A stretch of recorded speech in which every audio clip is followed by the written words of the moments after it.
Здравствуйте и день добрый. А добрый он, потому что я поведаю вам сегодня о сетапе для настоящих добряков. Пика — это то самое оружие, про которое сняли аниме. Оружие с самым самодостаточным мувсетом, большим разнообразием в классе и серьезными требованиями к скиллу. Ну, то есть оружие для настоящих гулей. Сперва поговорю о базе пользования пиками, взяв за основу самую непримечательную Great Lance.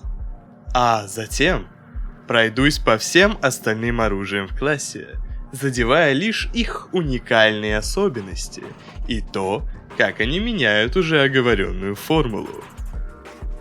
В общем, геймплей на пике строится вокруг трех атак: Crouch R1, Jump R1 и Running R1.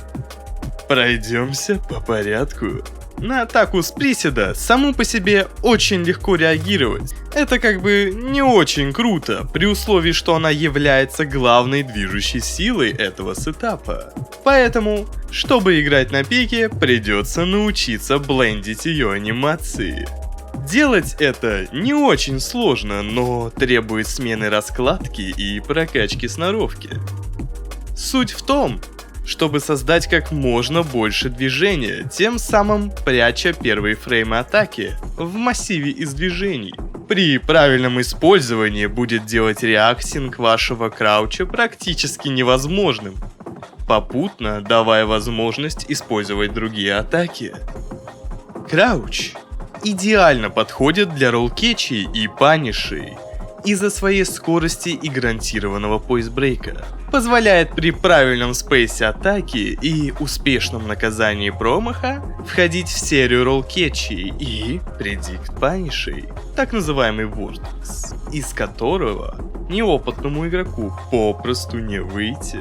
Имеет уязвимости в виде спама и стана, если вы не будете готовы к развороту, и если будете слишком предсказуемы, или будете плохо блендить атаку. Вас будет легко среактить. Против спама, в зависимости от атаки, можно застрейфить или заспейсить. Бить сразу после первого попадания, либо прыгать после первого попадания, при условии, что враг не бьет анти-эйр атакой. Против ситуации, где вас легко реактят, стоит прокачать свой мувмент и плейстайл, чтобы вас было сложнее предугадать. Также есть еще одна уязвимость, которая очень сильно может повлиять на геймплей. Весь мувсет пик представляет собой горизонтальные атаки, а крауч так вообще по пяткам чешет, из-за чего они крайне уязвимы к прыжкам. Любая твоя атака может быть перепрыгнута на предикт. Контрплеев этому немного. Против прыжков, в зависимости от атаки, можно либо застрейфить, на предикт начать аутспейс, или прыгнуть наперед. Два крауча подряд не перепрыгиваются. Нейтральная R1 после любой атаки не перепрыгивается. У пик нету возможности быстро вносить много урона, как у других метовых сетапов. Банальный паниш плюс бэксвинг PS SS будет стоить вам условный паниш и 2 прочитанных мува. Чтобы потом отбить урон, играть придется очень аккуратно и отдавать полный отчет своим действиям. Джамп-пики, как и у любого другого оружия, может наказывать горизонтальные атаки при перепрыге на предикт.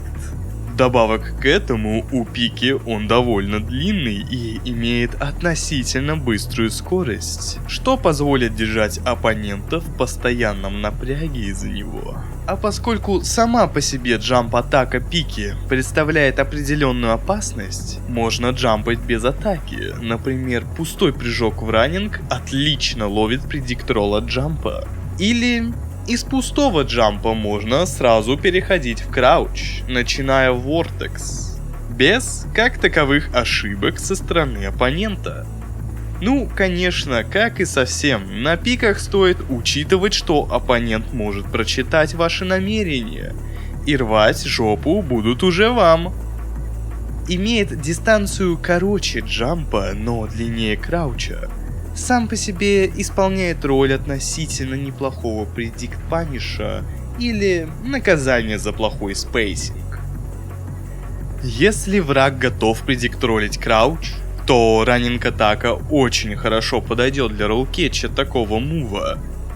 Потому раннинг можно использовать как миксап в вортексе из краучей, где оппонент может, не думая или на предикт сролить, ожидая крауч. Из-за того, что стартап более чем реактабл, а рекавери большое вне миксапов, раннинг весьма рискованная атака, и стоит постараться бить ею только когда ты в этом уверен. И что оппоненту придется хотя бы сролить.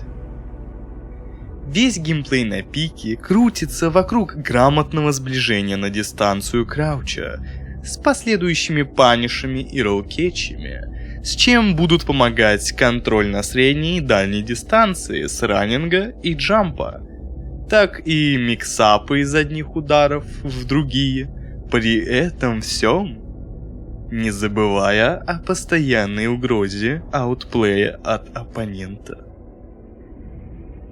Это большая тема, по которой выйдет отдельный ролик, но я сейчас приведу пример нескольких комбинаций и то, какой ход мысли за ними стоит на простом языке. Пиздёж, это вообще не простой язык. Пустой джамп. До этого я делал джамп только с атакой и ожидаю, что оппонент будет ролить. Делаю раннинг на кетч предикт ролла. Предикт — отход на аутспейс. Оппонент любит бить из стана, поэтому я сразу начну аутспейс. Паниш — удара из стана. Просто играю на аутспейс атаки. Паниш краучем. Выбайчиваю из рога паникролл, но все равно готовлюсь ролить, если будет удар из стана. Ролл-кетч. После паникролла типичный оппонент, как правило, будет пытаться сосредоточиться, чтобы зареактить следующий крауч с давлением. Сразу делаю второй крауч. Опять жду паникролл. Ролл-кетч. Паниш. Пустой джамп в раннинг. Избегаю любой агрессии и стана, получаю возможность словить паникролл с джампа, который плохо видно в таком положении. Заход на ролл-кетч. Не ожидаю агрессии с разворота, потому иду на давление. Меня пытаются перепрыгнуть, сразу иду на стрейф. Стрейф паниш. Моментальный крауч. Предыдущая часть боя шла в довольно медленном темпе, потому сломаю его двойным краучем. Заход на давление. Пробую выбить паникролл. Ролл-кетч. Джамп паниш разворота. Точно ожидаю агрессии после череды панишей. Заход на ролл-кетч. Чувствую полный контроль над ситуацией и закончу дуэль игрой с обычными ролл-кетчами. Ролл-кетч. Заход на ролл-кетч. Ролл-кетч. Теперь к остальным пикам и то, что они могут предложить. Шилурия. Единственное оружие в классе, у которого нету своего места в мете. Неудобные статы для билдинга, не особо выделяющийся урон и такой себе вепонарт. Единственное, ради чего стоит брать это оружие, так это из-за топ-2 длины.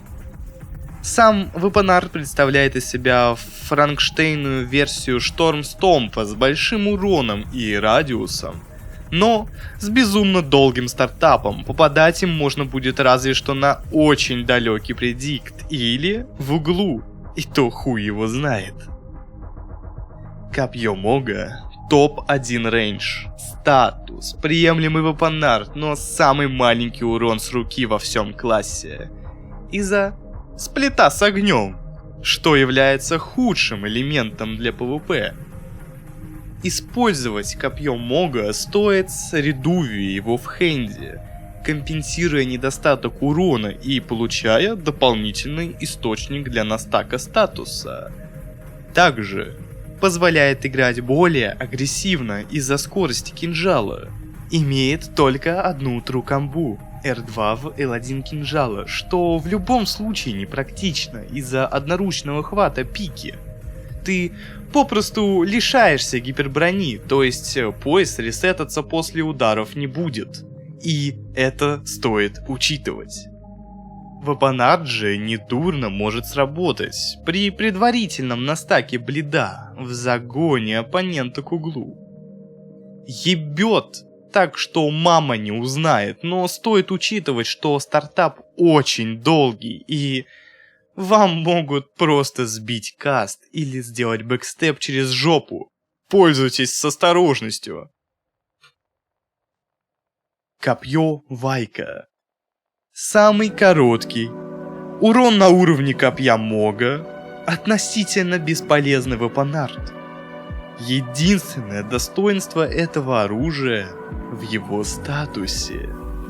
Но и то реализовать получится его либо против дураков, либо на большом пинге, где статус будет накапливаться в перекат. Прок статуса можно будет скомбинировать с заряженной силовой, либо с силовым прыжком, и всем, что быстрее. Прикольная нуба-дробилка, но чем скилловее будет оппонент, тем бесполезнее становится.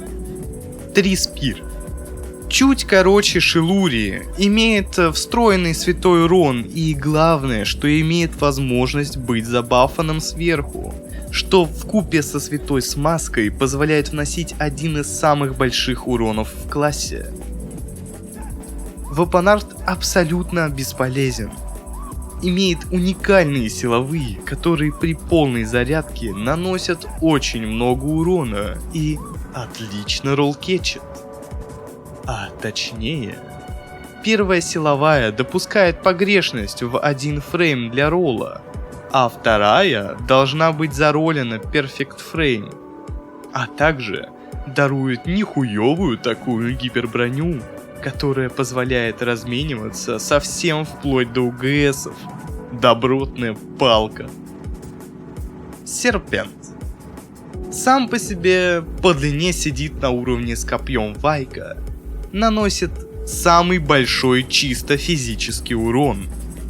Ну а главная вишенка — это уникальный крауч. Крауч обычной пики представляет из себя горизонтальную атаку, из-за чего без фриаима попадать ты будешь не на первом фрейме, а на втором-третьем, как пойдет. И активных кадров урона на враге может быть лишь 1-2. А у Серпента крауч из себя представляет колющий удар УГСов до нерфа. Стартап, как у обычной пики, но имеет на 1 фрейм быстрее рекавери, что позволит играть чуть агрессивнее, из-за того, что это уже колющая атака. Вблизи ты будешь попадать первым кадром, без каких-либо махинаций. И все кадры урона будут на враге, из-за чего роллкетчить гораздо проще. Также не забываем про колющий тип урона, который при панишах будет давать еще плюс 30, а также еще плюс 12% урона, если взять талисман копья. Так что в разменах из этого получается недурная балда для славянского разъеба. Но есть одно но. Крауч неприлично легко стрейфить, и если против тебя попадется опытный пацанчик с легкостью в ногах, то Серпент будет слабее сломанного меча, потому что придется научиться фриаимить этим оружием. Снимать лог и доводить своими ручками. Но это все равно ничего не гарантирует, ведь тебя могут оббежать в обратную сторону от твоего фриаима. Что в любом случае оставляет проблему уязвимости к стрейфу актуальной. Ну вот, получается, поведал я вам про пики, на экране список оптимальных талисманов на урон для каждой из них, и лучшая стата для упора при создании билда. Синергии с пеплами как таковых нету, ну кроме раковых, а про них и так все в курсе, так что неинтересно. И с PS-пиками как-нибудь сами разберитесь, но лучше не лезьте, это не по-славянски. Помогите, меня держат в подвале и заставляют записывать это дерьмо. Напас, лавандос, пачка папирос, причешопый волосной брос. Я не абсос, получи вибасос, ответь скорее на мой главный вопрос. Яйца болят, что я котят, тяжкие дни меня тяготят. Я Александр Грусть, мою Греда Грусть, я Кубу насрал на его барабан. Поле чудес. Oh, that blending is Really good crazy. Oh my movement. god. Yeah, Nice. that movement's crazy. I would